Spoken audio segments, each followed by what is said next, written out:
All right, let's dive into one of the biggest ideas ever. We're talking about Albert Einstein's 1905 theory of relativity. This is the one that completely flipped our whole understanding of space, time, and reality on its head. But let me start by asking you something. And it sounds simple at first. Is time the same for everyone? I mean, does your watch tick at the exact same speed as, say, a clock on a rocket ship that's zipping through space? Now, your gut might say, of course it does. But trust me, by the end of this, you might not be so sure. For a really long time, like centuries, we all lived in Isaac Newton's universe. And it was cozy. Everything was predictable, things had their place, everything followed these nice, neat, absolute rules. But then, along came Einstein, and he was about to smash that whole picture to pieces.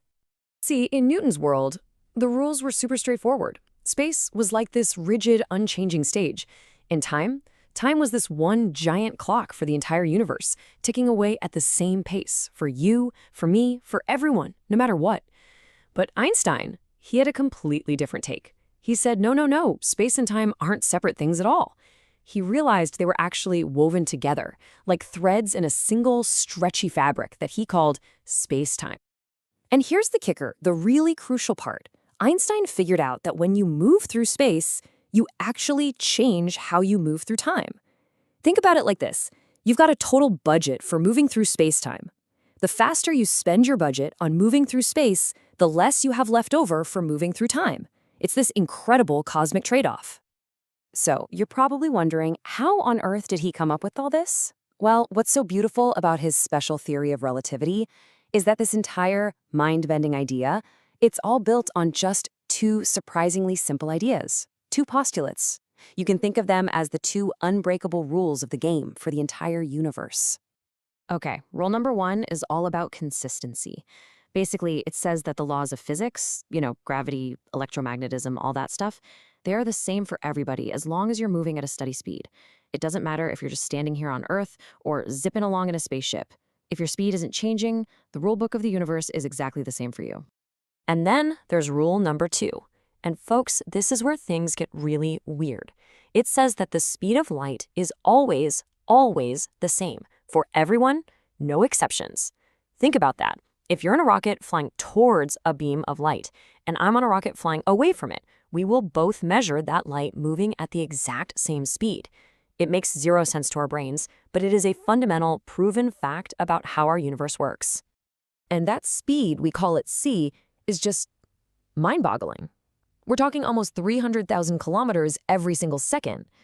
To put that into perspective, light can zip around the entire planet Earth more than 7 times in the time it takes you just snap your fingers. So this isn't just some cosmic speed limit.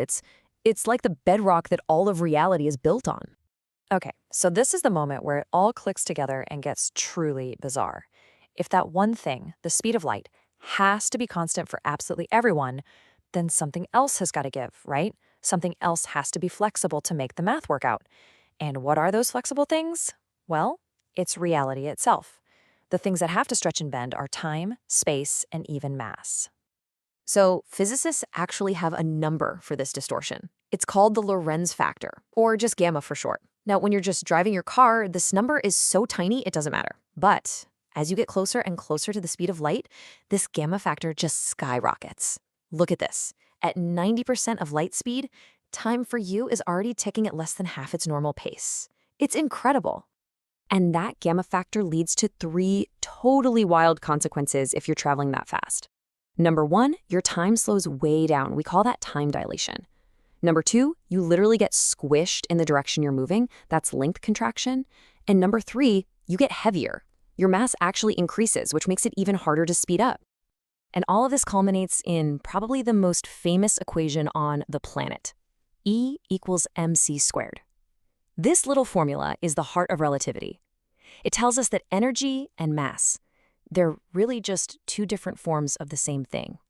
And because c squared, the speed of light times itself, is a ridiculously huge number, this equation shows us that there is a staggering, almost unbelievable amount of energy locked away inside even the tiniest speck of matter.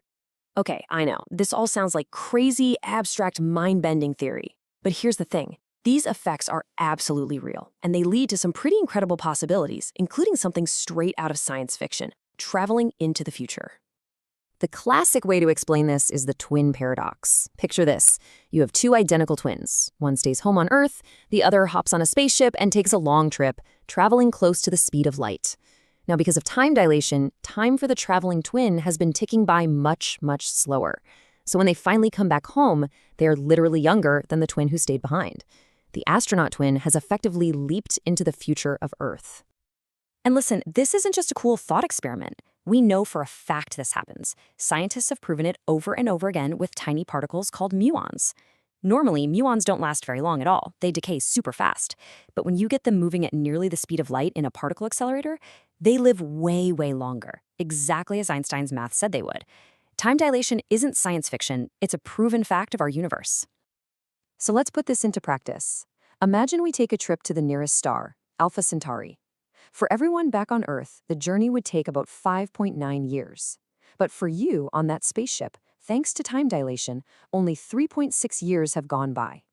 That's an amazing bonus of 2.3 years you've just gained, all because you were moving incredibly fast. All right, so this brings up the obvious question, right? If going fast does all this cool stuff, why don't we just, floor it? Why can't we push that accelerator just a tiny bit harder and actually hit the speed of light? Well, this is where we run smack into the universe's ultimate wall. Remember how your mass increases the faster you go? Well, as you get closer and closer to the speed of light, your mass starts getting closer and closer to infinity.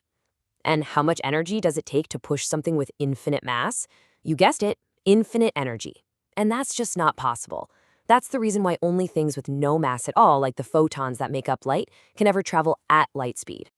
So what did Einstein really show us? He showed us that time isn't this rigid, ticking clock for the whole universe. It's personal. It's flexible.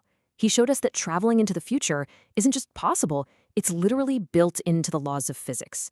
And it just makes you wonder, right?